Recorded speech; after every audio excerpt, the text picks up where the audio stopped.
habéis sido puntuales, ¿no? Siempre hay que primar, digamos, pues a los que cumplen con el horario. Bueno, pues en principio, muchísimas gracias, bienvenidos a este acto, en el que, como sabéis algunos de vosotros que nos conocéis, pues lo que hacemos es presentar algunos de nuestros estudios, informes, análisis, índices que venimos haciendo. Entonces, en este caso se juntan dos cosas importantes. Por una parte es la presentación de uno de los índices que venimos haciendo. Esta es la cuarta edición, que es el índice de transparencia de las comunidades autónomas, en esta edición de 2016. Obviamente los sujetos son los mismos, los sujetos evaluados, que son las 17 comunidades. En principio, más que las comunidades, son los gobiernos de las comunidades autónomas, lógicamente, porque en algunos casos se llaman pues, junta, en otros casos principado, en otros casos, bueno, depende de los nombres, pero en cualquier caso, pues siempre ya se sabe lo que son las comunidades, las 17 comunidades autónomas. Y luego, por otra parte, presentamos un código, iba a decir, bueno, unas propuestas, recomendaciones de buenas prácticas en un sector tan importante como es el financiero. Entonces, lo que haremos será fundamentalmente pues, ir describiendo lo primero, hablar del INCAU 2016 y luego ya del sector financiero. El por qué hacemos uno y otro, pues en principio yo creo que es obvio. Las comunidades autónomas, la estructura territorial más potente del Estado español, y son las que, bueno, de alguna manera pues están digamos, con las competencias más importantes transferidas, educación, sanidad, son las que más volumen presupuestario ocupan de las distintas entidades, y por eso pues ya comenzamos a analizarlas en el año 2010 y esta es la cuarta edición. Además hemos incorporado en esta edición, como luego hablaremos, pues unas novedades en cuanto a la metodología. Además de la valoración, vamos a decir así, oficial de los 80 indicadores que venimos haciendo y seguiremos haciendo, pero hay también una valoración cualitativa. De alguna manera, pues lo que intentamos es medir, aunque es bastante subjetivo, bastante difícil de hacer una medición exacta, pero sí al menos pues un poco, no solamente el qué información se publica, sino también el cómo se publica esa información. Obviamente no lo hacemos con los 80 indicadores porque no tiene tampoco mucho sentido con algunos de ellos, pero sí, vamos a decir así, en este primer año con un carácter, vamos a decir así, experimental, pues hemos elegido un conjunto de 10 indicadores y hemos visto en qué medida, cómo se presenta esa información en estas comunidades. Ahora hablaremos de ello. Y luego, en cuanto a las propuestas de buenas prácticas y prevención de la corrupción en el sector financiero, pues ya sabemos lo que es el sector financiero. Es un sector muy importante para la economía, más o menos es el 5% del Producto Interior Bruto, y de alguna manera desde hace tiempo pues nos venían pidiendo pues, ciudadanos, organizaciones, instituciones, que pusiéramos un poco el foco de alguna manera en el sector financiero, dado que, bueno, pues ya sabemos todos que se han dado algunas situaciones inadecuadas, algunas prácticas, vamos a decir así, inadecuadas. También es un sector muy sensible porque nos ha costado mucho a los ciudadanos. No olvidemos que el rescate bancario nos ha costado a los ciudadanos, a todos los que estamos en esta sala y a todo el mundo, nos ha costado 53.000 millones de euros. Luego también es muy importante que un sector que está bastante apoyado, financiado, costeado por los ciudadanos, pues también la sociedad civil, pues nos dediquemos un poquito también a focalizarlo, a analizarlo. Entonces, bueno, pues ya sabemos también que es un sector sensible, ¿no? Está a veces en el ojo del huracán en cuanto a temas de blanqueo de capitales, tema de paraísos fiscales, tema de supervisión bancaria, etcétera. Bueno, pues es por eso la razón por la que ya de alguna manera pues hemos optado, además de por las directivas europeas, que luego les hablará de ello, también porque en Transparencia Internacional, la Secretaría nuestra de Berlín, pues también hicieron un documento. En fin, de alguna manera yo creo que era el momento propicio para meternos en este sector, y luego hablaremos de él también. Y luego pues hablaremos muy brevemente al final, o después de estos dos informes, pues de las otras actividades, porque algunas son interesantes y para que estéis obviamente siempre informados en relación con lo que hacemos y con lo que vamos a presentar pues sucesivamente. Bueno, pues pasamos entonces a hablar del índice de transparencia de las comunidades autónomas. Tenéis ahí la información básica. En la página web va a haber bastante más información, lógicamente, de la que hemos podido aquí fotocopiar para todos vosotros. En la página web pues van a estar todos los indicadores, por supuesto, pues los objetivos y las características básicas de este índice, aparte de los resultados, los rankings, no solamente en la transparencia global, que es el que vamos a comentar y tenéis ahí, pero sino también hemos hecho un ranking por cada una de las 6 áreas de transparencia, las puntuaciones medias en cada una de las citadas áreas, la segmentación de las comunidades autónomas por grupos de tamaño, las puntuaciones de cada comunidad autónoma en cada una de las 6 áreas, la evolución de las puntuaciones del INCAO de 2010 a 2016, también por comunidades autónomas, y luego la evaluación cualitativa de las mismas, que en todo caso el resultado fundamental lo tenéis ahí. Aparte de eso, pues la lista de comunidades, el proceso general de implantación del INCAO, la metodología utilizada, que también la tenéis ahí en todo caso, para que tengáis cierto nivel de detalle, pues cómo hacemos este índice, lo que valoramos, cómo lo valoramos, los indicadores, 80 indicadores que manejamos, los criterios cualitativos también para hacer la evaluación antedicha, etc. Luego también pues las preguntas más frecuentes, es importante también que se hacen o se pueden hacer sobre este índice. Eso es todo lo que vais a tener después, a mediodía o dentro de un par de horas, en la página web, pero en cualquier caso, pues el néctar, digamos, lo más importante, que es lo que entendemos que puede ser o debe ser comentado en una presentación sucinta como esta. En principio, como veis quizá en la nota de prensa, lo más importante es que hemos cambiado este año bastante, hemos endurecido bastante el índice, porque realmente pues ya la ley de transparencia ha pasado a ser obligatoria desde el pasado mes de diciembre,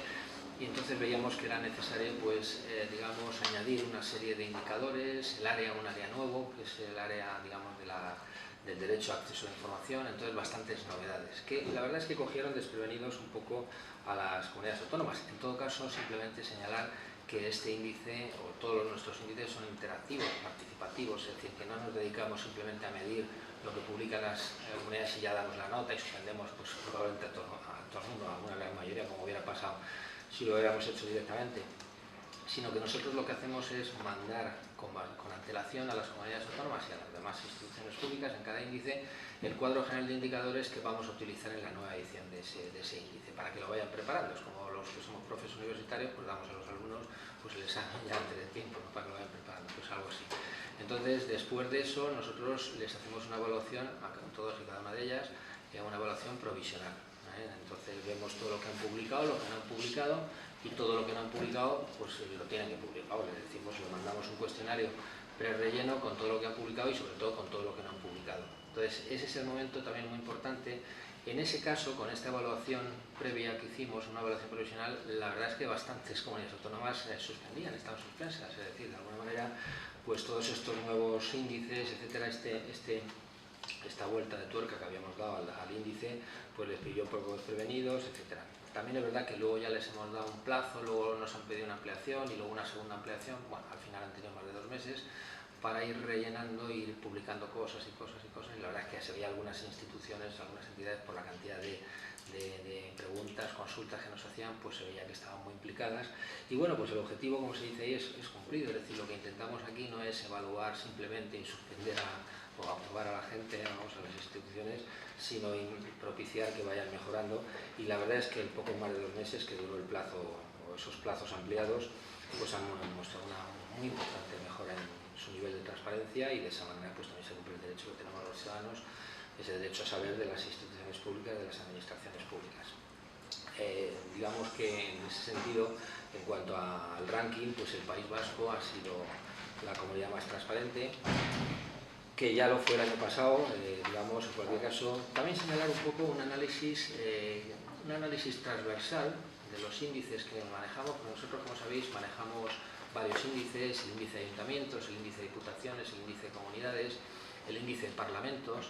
el índice de organismos gestores del agua y también el índice de club de fútbol, que aunque son entidades privadas, pero manejan mucho dinero público. Entonces, si hacemos un análisis consolidado, que llamamos economistas, es decir, una consolidación de todos los resultados, pues la verdad es que la región o la comunidad autónoma más transparente es en general el País Vasco, porque simplemente señalar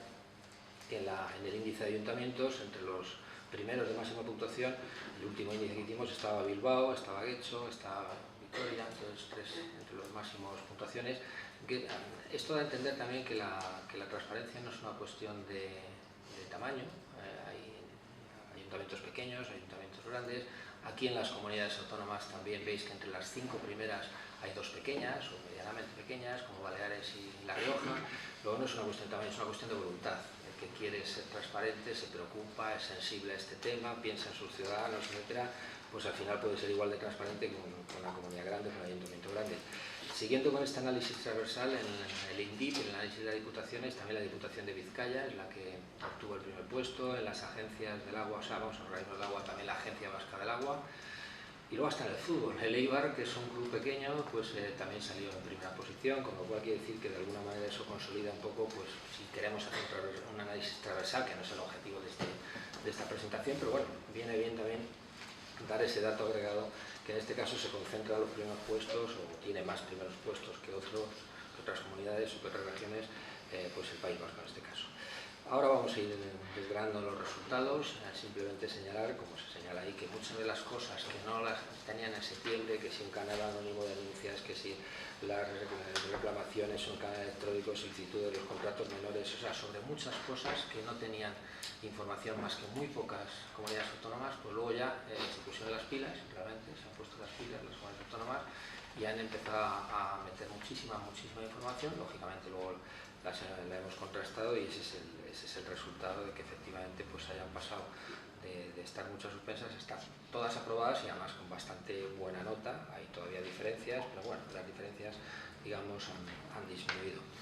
Entonces, bueno, luego la evaluación cualitativa, simplemente señalar antes de entrar a los detalles, pues simplemente que hemos añadido esa evaluación cualitativa, que algunas comunidades autónomas pues estaban muy reticentes, decían que eso tenía que ser voluntario, porque era muy subjetivo. Es verdad que decir, como se dice en los índices, que efectivamente pues si la información es comprensible, si no sé qué, si está cerca, es reutilizable, con qué reutilización, qué porcentaje de documentos, pues siempre tiene una cierta dosis de subjetivismo, pero eso no tiene por qué impedir la evaluación, es decir, que aunque no se den notas concretas, exactas, etcétera, porque repito, los indicadores a veces, pues lo que se pide, pues que si es fácilmente, que si la estructura de contenidos a menudo es clara y comprensible, que si hay unas descripciones adicionales, hay veces que se describen muy sucintamente de una forma muy buena y en cambio otras veces que describen muchos indicadores y la verdad es que son muy farragosos, no son más que copias de documentos previos, en fin, que hay una serie de criterios, que son los 4 criterios que hemos utilizado, y sobre una muestra de 10 indicadores, porque claro, no todos los indicadores son proclives a ver si son reutilizables o no, porque si se pone el currículum, datos biográficos breves de cada uno de los consejeros o la dirección electrónica de los mismos, etc., eso no tiene sentido que pidamos que sea en formato reutilizable, pero otras cosas sí. Entonces, hemos intentado este año con 10 indicadores que están cercanos o están dentro de lo que es la ley de transparencia en su mayoría, pues a ver en qué medida las comunidades, si al final pues todas enviaron el cuestionario prerelleno, que algunas eran un poquito reticentes, pero al final, bueno, pues hemos evaluado a todas, eso sí, por franjas, digamos A, B, C y D, como luego veremos, pero en cualquier caso se da una idea de aquellas que sí que cumplen mayoritariamente todos esos requisitos, con análisis detallado que hemos hecho de las mismas, y otras que en cambio están más relajadas, por así decirlo, en el sentido de la calidad de la información. Ya no solamente es qué, ni cuánta, ni la cantidad, sino también la calidad. De alguna manera, pues ahí tenéis luego una evaluación que luego podemos comentar, pero en fin, están agrupadas por bloques A, B, C y D, y además dentro de eso por bloques alfabéticamente. O sea que si el primer bloque Cataluña, Murcia y País Vasco, no quiere decir que vayan en ese orden, sino señalar que las tres han mostrado dentro de esos criterios cualitativos una mayor calidad, y así sucesivamente. Bueno, esto es un poco una aproximación a esta nueva versión, del INCAU, del Índice de Transparencia de las Comunidades Autónomas, y ya vamos a hacer, como he dicho antes, primero los comentarios relacionados con el INCAU y luego ya hablaremos un poquito del informe sobre el sector financiero, buenas prácticas y prevención de la corrupción en el sector financiero. Así que, pues, Manuel, por ejemplo. Yo también quisiera, en primer lugar, felicitar a todas las comunidades autónomas por el avance, porque aunque no estamos en tiempos en los cuales parezca oportuno felicitar a los organismos públicos, pues yo quiero decir que todas han mejorado bastante. También es cierto que nosotros lo que medimos esencialmente es la calidad de las páginas web, la calidad de la información que se da en el portal de transparencia. Esto no mide obviamente la corrupción, es decir, que podría ocurrir que en una comunidad autónoma que se haga muy bien de transparencia surja un caso de corrupción, podría ser. En general sabemos que cuanta más transparencia hay, es más difícil que haya corrupción, pero eso no impide que pueda salir en algún caso concreto un supuesto en caso de corrupción. Y yo creo que en general todas han mejorado bastante y desde luego hay que destacar, como no, siempre llevamos haciéndolo así, al País Vasco, que lleva una política de transparencia ya de larga data, con Irekia desde hace ya bastante tiempo y que tiene una estrategia en este ámbito muy positiva, que yo creo que también correlaciona de alguna manera con otros indicadores positivos en el País Vasco en términos económicos y sociales. También es cierto que hay comunidades autónomas que han mejorado muchísimo y es de destacar el caso de Madrid. Madrid ha mejorado mucho en este índice. Era una comunidad que había tenido unas fluctuaciones verdaderamente extrañas, porque incluso había ido empeorando desde los primeros datos, había ido empeorando en los dos índices posteriores y ahora ya por fin pues Madrid se ha tomado bastante en serio la transparencia. Es decir, que probablemente los cambios políticos en general que estamos viviendo en este sentido pueden ser positivos. La presión hacia la transparencia creo que es mayor en todas partes. Y a mí me parece que es muy importante destacar la mejora que hemos intentado en el índice, porque los indicadores es cierto que llega un momento en que se hacen repetitivos y se convierte en algo casi burocrático, ¿no? Entonces, poco a poco van poniéndose todos los datos sin que realmente luego cambie la cultura. Entonces, nosotros vamos exigiendo cada vez más porque creemos que las comunidades autónomas y los entes públicos deben estar en constante proceso de tensión creativa para ser cada vez más transparentes y de forma que sea más accesible, más reutilizable, etc. La transparencia en general, repito, ha mejorado. A mí me parece que es muy interesante los datos, los indicadores que hemos introducido del derecho de acceso a la información, porque es verdad que durante algún tiempo nos hemos encontrado con que era muy difícil que ese derecho que tenemos todos los ciudadanos de acceder a la información tuviéramos vías sencillas y simples para poder reclamar acceso a documentos. Y en este sentido, pues casi todas las comunidades autónomas pues verán que ya empiezan a tener el espacio dedicado al derecho de acceso. Hay facilidad para que podamos, o están intentándose facilitar las posibilidades para que los ciudadanos solicitemos documentos. Es cierto que ahí hay elementos como la necesidad de acreditar la identidad, que en muchas ocasiones hace que sea muy difícil para la gente corriente poder desarrollar esta actividad y poder ejercer su derecho, pero también ahí nosotros estamos insistiendo en que las comunidades autónomas y los entes públicos pues, nos faciliten la posibilidad de reclamar, de exigir documentos públicos sin necesidad de tener que bajarnos, sin tener que usar el DNI electrónico, sin tener que bajarnos toda una serie de documentos de la Fábrica Nacional de Moneda y Timbre, que es complejísimo para cualquier ciudadano que no sea un experto. Entonces, cuanto más fácil se haga en ese aspecto, mucho mejor. Estamos promoviendo que se facilite a los ciudadanos, que sea muy sencillo solicitar documentos, que no tengamos prácticamente casi ni que identificarnos. Cuanto menos rémoras se nos pongan va a ser mejor para que el derecho de acceso se ejerza. Es cierto que en España no se está ejerciendo mucho el derecho de acceso y una de las razones no es que los ciudadanos españoles seamos más poco cívicos o muy vagos para solicitarlos, sino que también muchas veces es muy difícil. Es decir, te hace perder mucho tiempo, te exige toda una serie de trámites que no tendrían por qué exigirse. Bueno, en ese sentido creo que se ha mejorado el sistema de indicadores y los primeros resultados tienden a ser positivos. Y luego hay un elemento importante que ¿por qué normalmente la transparencia económico-financiera o la transparencia en contrataciones, convenios, suelen tener peor puntuación? Esa es una pregunta que siempre nos podemos hacer, ¿no? Y ahí hay alguna explicación, puede ser, excepto en el País Vasco, que todo lo tiene muy bien, tiene que ver bastante también con el papel de la burocracia interna y con el papel muchas veces de los organismos de Hacienda y de intervención que no ayudan en este campo, curiosamente, ¿no? Y en fin, yo creo que con esto me vale. Muchísimas gracias. Jesús, por favor. Buenos días a todos. No he presentado, creo que nos conocemos todos, pero por si acaso estamos 4 miembros del Comité Ejecutivo de Transparencia en España: Manuel Villoria, Jesús Sánchez Gambás, Elena Herrero Bermúdez, que es del Comité Ejecutivo y que es la persona que viene con más experiencia en el sector bancario, y ahora hablará, pero vamos, que era antes de que no me permitió presentaros. Lo siento. Adelante, Jesús. Muchas gracias, buenos días a todos. Comparto la reflexión del profesor Manuel Villoria. Creo que se puede extraer alguna conclusión o análisis cambiando el punto de vista. Mire, en realidad, los datos constituyen una radiografía de la crisis económica, política y social que ha habido en España. Y un contrafactual, tomando ese periodo 2010-2016, el hecho de que haya existido la presencia de una institución como Transparencia Internacional España, que haya estado controlando, mirando,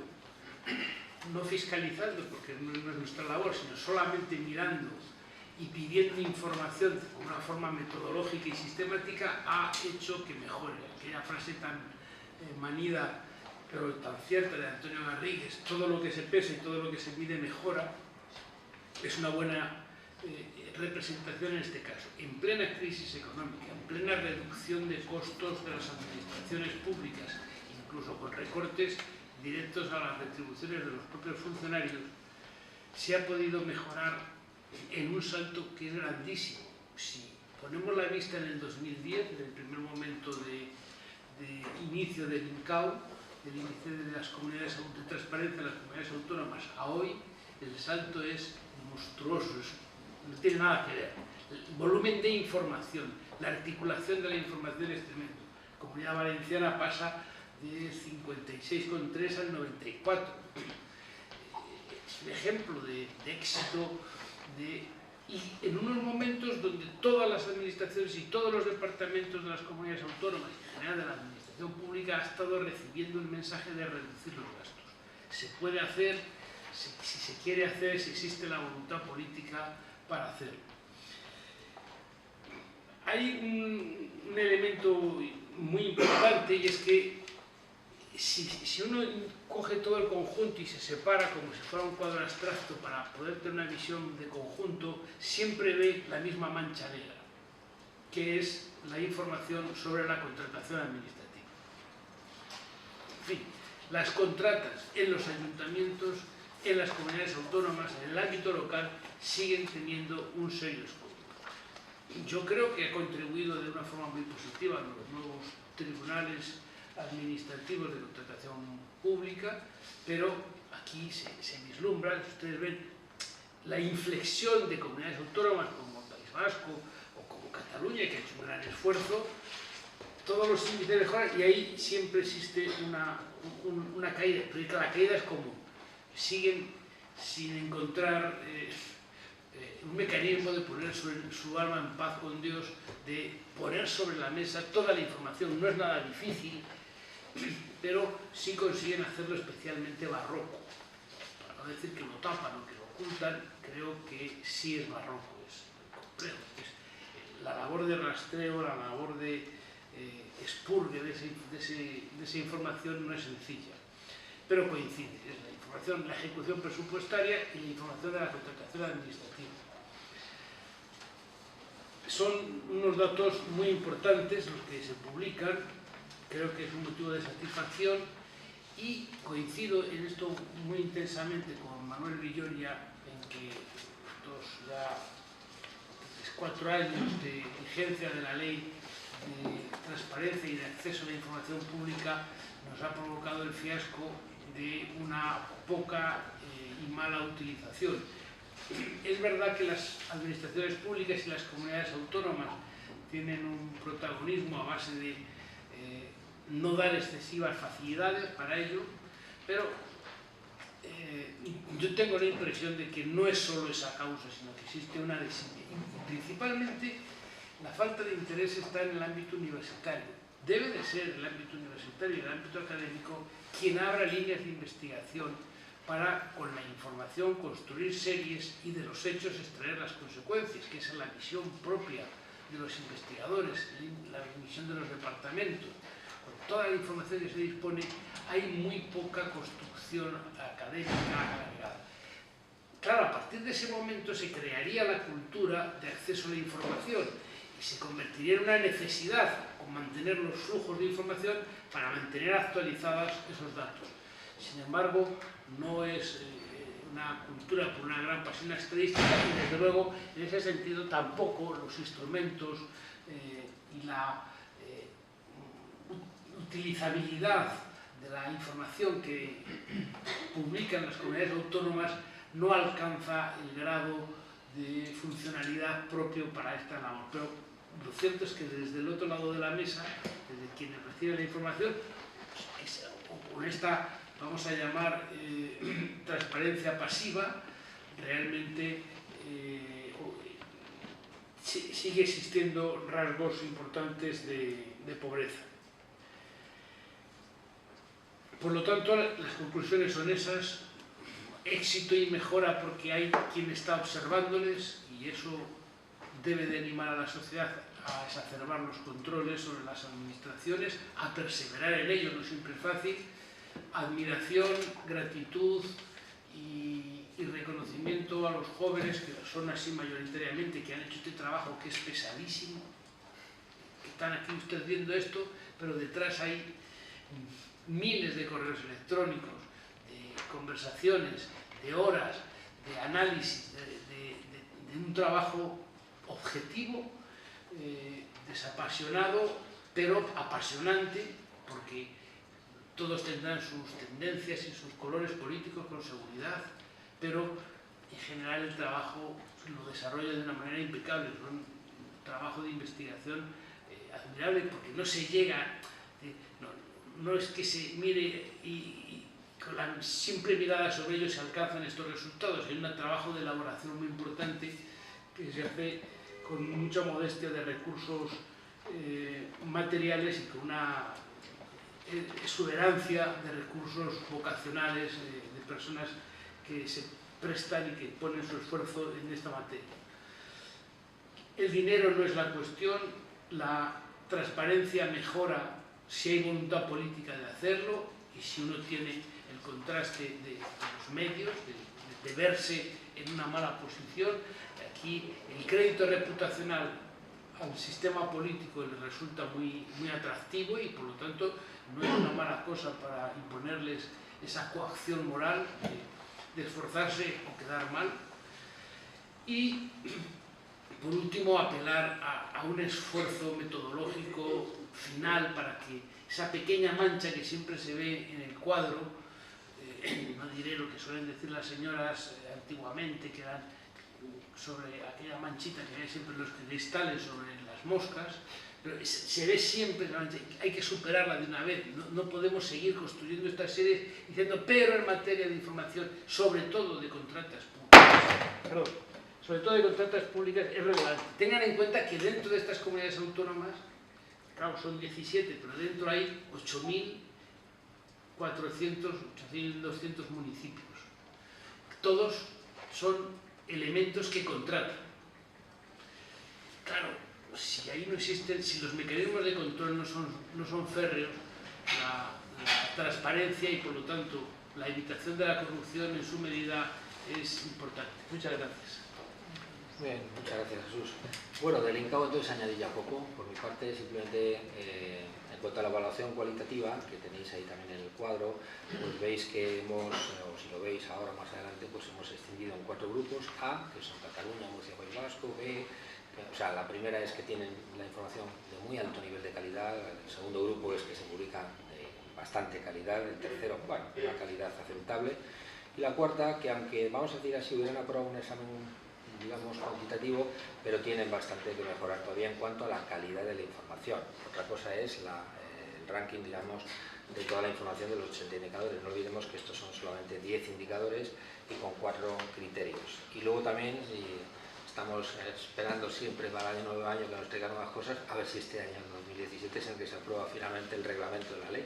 Ya han pasado 3 años y no hay reglamento de la ley de transparencia, me refiero. Estamos esperando a ver que hay tantas lagunas y tantas cosas difusas en la propia ley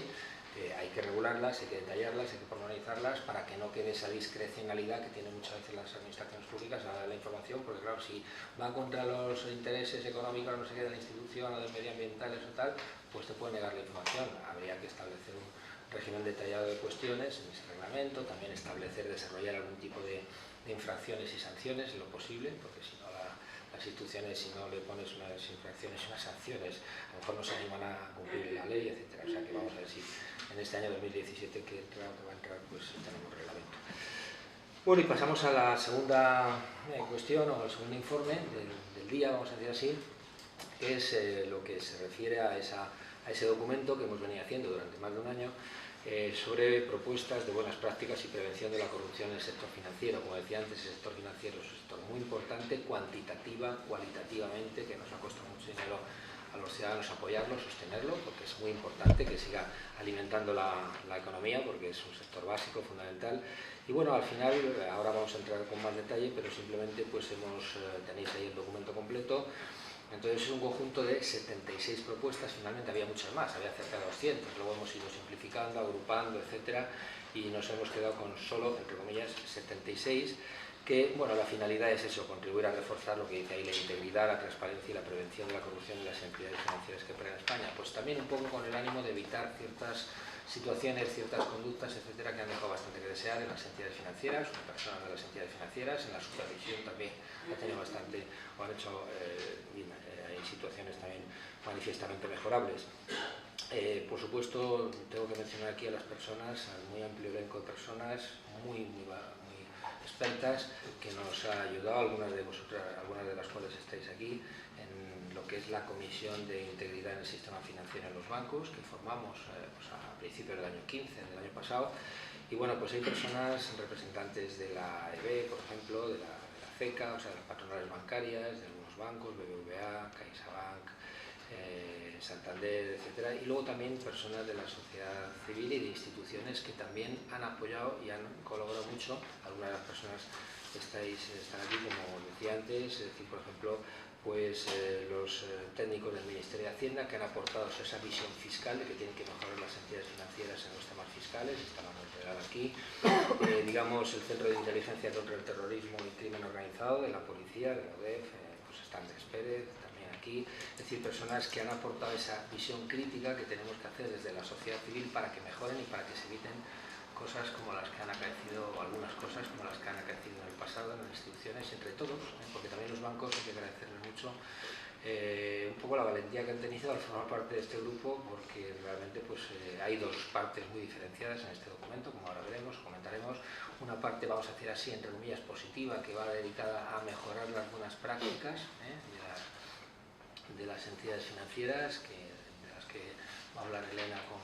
algo más de detalle. Y luego la otra parte, que es la parte un poco negativa, entre comillas, la otra cara de la moneda, que es todas las prácticas que hay que poner en marcha, todas las medidas. Las primeras eran 45 y las segundas, el segundo bloque, son 31 medidas, y lo que tratan es de atajar o de prevenir pues situaciones que puedan dar lugar a problemas en este sector en cuanto a blanqueo de capitales, en cuanto a paraísos fiscales, en cuanto al conocimiento de la titularidad real de las cuentas, en fin, una serie de cosas también del control, de la supervisión, etcétera, ¿no? Entonces son dos grandes bloques y, digamos, pues ha habido divergencia de intereses o de opiniones, lógicamente, dentro de la comisión a la que hemos consultado y que, ya digo, que han aportado su muy valiosa experiencia con la coordinación y participación muy importante de Elena de Beaumont, y entonces, bueno, pues entre todos, es un documento de transparencia internacional, pero ha contado con la colaboración de personas muy expertas en este tema, que son las que han aportado sobre todo el valor añadido, porque transparencia internacional, como es lógico, no somos técnicos en el tema, pero lo que hacemos es propiciar que haya este tipo de estudios, de documentos y de propuestas, ¿no?, para mejorar el sector. Bueno, y ese es un poco, ahora Elena pues va a entrar un poquito con más detalle, porque ya tiene una visión experta y más de conjunto de los temas.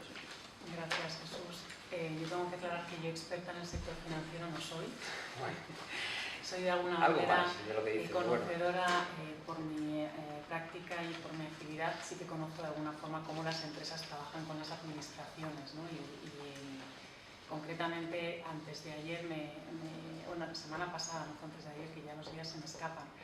La Vanguardia ha publicado este fin de semana un artículo que recomiendo su lectura sobre puertas giratorias y sobre el último nombramiento por parte de Donald Trump como secretario del Tesoro norteamericano a un ex directivo de Goldman Sachs. Y nos preguntaban, tanto Manuel, Villar y a mí nos llamaron para que comentáramos sobre este aspecto, ¿no? Y efectivamente, pues una de las particularidades de esa interacción entre lo público y lo privado son las puertas giratorias y los conflictos de intereses que emanan de ellas. Entonces, siguiendo un poco y enlazando con lo que comenta Jesús, la parte de buenas prácticas, de recomendaciones que Transparencia Internacional hace a las instituciones financieras españolas, se agruparían estas recomendaciones para promover esa política de integridad y de ética y de transparencia dentro de lo que sería el sector financiero, se agruparían en 5 áreas que serían de alguna forma las pautas generales de conducta de las entidades en general, las pautas de conducta de sus altos directivos y de los empleados de las entidades, las recomendaciones relativas a los conflictos de intereses, como acabamos de comentar, las recomendaciones que hacemos desde una perspectiva pura de transparencia, de qué es la información que estas entidades deberían de estar publicando de una manera accesible, transparente en sus propias páginas web. Y, por último, la integridad de los productos que estas instituciones financieras ofrecen al público general, ¿no? a los clientes y a los consumidores. Esas serían las 5 áreas que las tenéis luego detalladas. Estas medidas, lo primero que nos dimos cuenta, y gracias a la participación de los expertos que comentaba Jesús, es que muchas de las medidas que Transparencia Internacional está proponiendo también desde Berlín, porque estamos enlazando con unas iniciativas y unos trabajos que se están desarrollando dentro de lo que es Transparencia Internacional a nivel global, es decir, desde Berlín, es que ya se están implementando en los países desde un punto de vista legal. Es decir, las instituciones financieras ya están incorporando por normativa legal o por imperativo legal, ya están incorporando estas prácticas, y hablar, por ejemplo, de un código ético en las instituciones financieras, pues ya es bastante obvio, todas ellas lo tienen, ¿no? Y eso, lo que nos dimos cuenta muy al principio de esta comisión es que estos expertos que han estado trabajando con nosotros ya por eso insistía en que yo no soy experta en el sector financiero, ya nos han estado de alguna forma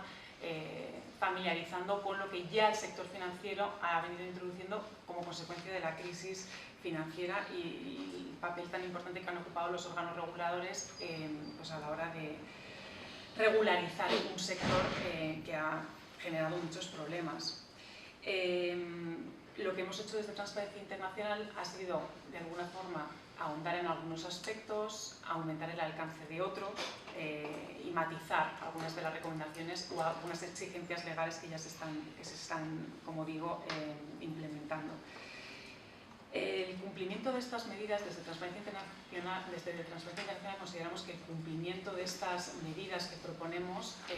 tiene que garantizarse no solo por parte de la industria, es fundamental la labor de los órganos de supervisión y de los órganos reguladores, es problemática la politización de estos órganos a estos efectos, ¿no? Pero eso es importante, y también creemos que es importante que la sociedad civil se familiarice con estas recomendaciones, con estas prácticas, para que sepa exactamente qué es lo que las instituciones financieras deberían de estar implementando, deberían de estar poniendo en marcha en cuanto a transparencia, integridad y ética. Y cuanto más familiarizada y empoderada esté la sociedad civil y más pueda reivindicar a través de los diferentes canales de denuncia, mejor cumplimiento se dará a todas estas recomendaciones, ¿no? El objetivo último, por tanto, es contribuir, por parte de Transparencia Internacional, es contribuir a lo que ya se está exigiendo por parte de la normativa, a lo que están proponiendo otras instituciones de la sociedad civil y bueno, a recuperar de alguna forma la confianza en el sector, porque el sector financiero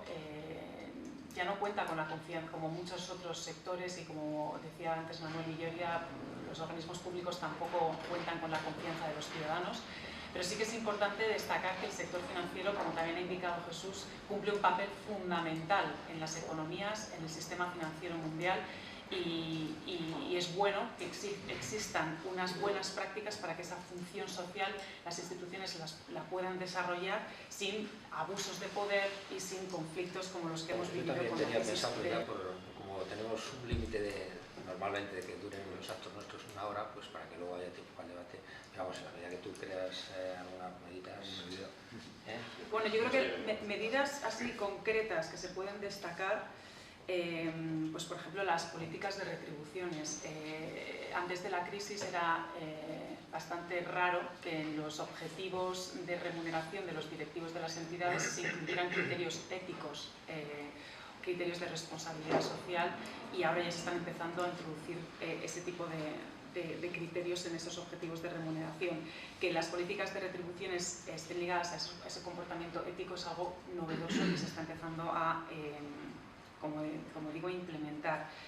Que se publiciten las remuneraciones de los miembros del Consejo de Administración también ya es práctica habitual en el mercado. Que se publiciten esas políticas de retribución es también práctica habitual en el mercado. Es importantísimo para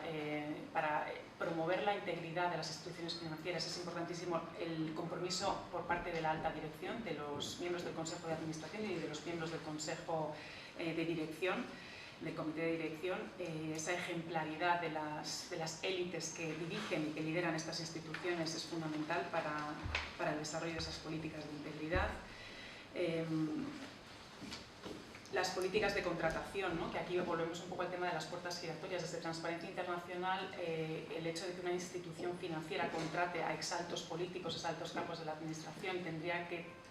cumplirse lo que se conoce como periodo de carencia de por lo menos 2 años, y también evaluar si la actividad que va a desarrollar o desempeñar ese ex alto cargo dentro de la entidad es coincidente con la actividad que ha desarrollado dentro de la administración, pues ampliar a lo mejor esos periodos de carencia. Y luego, por supuesto, desde el punto de vista de conflictos de intereses en el ámbito de lo que sería el sector financiero, la información privilegiada es el más evidente, y todos sabéis que se ha multiplicado casos de información privilegiada precisamente porque se ha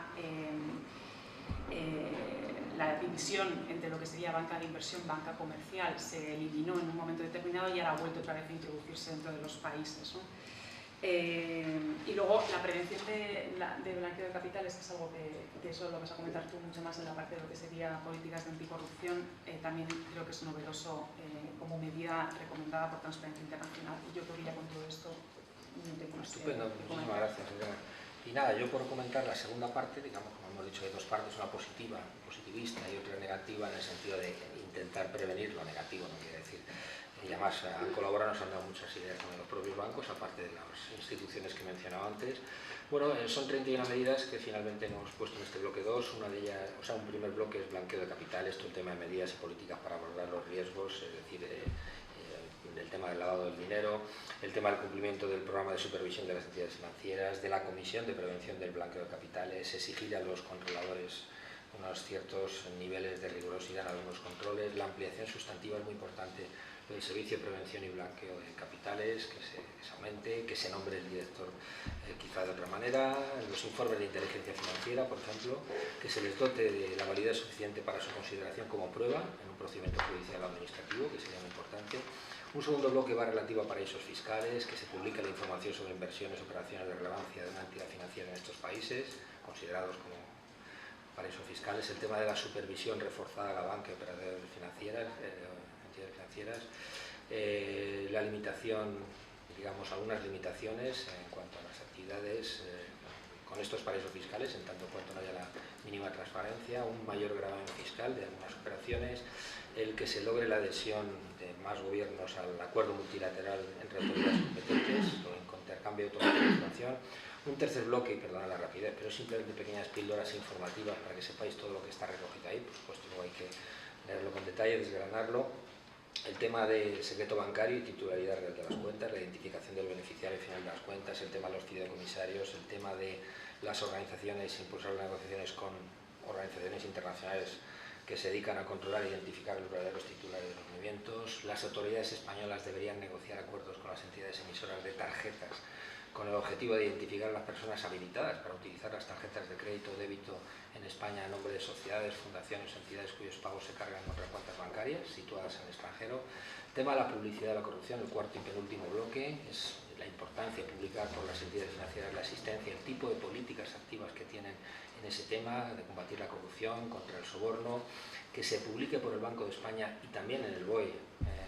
de aquellas instituciones financieras que han sido expedientadas y sancionadas de acuerdo con lo que prevé la legislación española por incumplimientos graves. Y luego un último bloque, y no menos importante, relacionado con los organismos supervisores y reguladores, es decir, que se publique por el Banco de España, por la CNMV, por la Dirección General de Seguros, el número de reclamaciones de clientes de cada entidad, así como el porcentaje de reclamaciones en las que se ha dado la razón al banco y las que se ha resuelto. Es un mapa muy importante de las reclamaciones y los resultados que tiene derecho a conocer el ciudadano. La supervisión rigurosa por parte de los órganos de control, la elección del gobernador del Banco de España en base a criterios técnicos y no políticos, igualmente con los integrantes de los órganos de gobierno del Banco de España, en fin, una serie de cosas. Otra medida, la publicación por el Banco de España de una información clara sobre las competencias específicas de su servicio de inspección. Como sabéis, pues no hace mucho ha habido algunos casos muy significativos en los medios de comunicación, que se establezcan las competencias de su servicio de inspección, del procedimiento existente de información y de toma de decisiones por parte de sus órganos rectores respecto a los resultados de las inspecciones realizadas. Es decir, es importante que los ciudadanos sepamos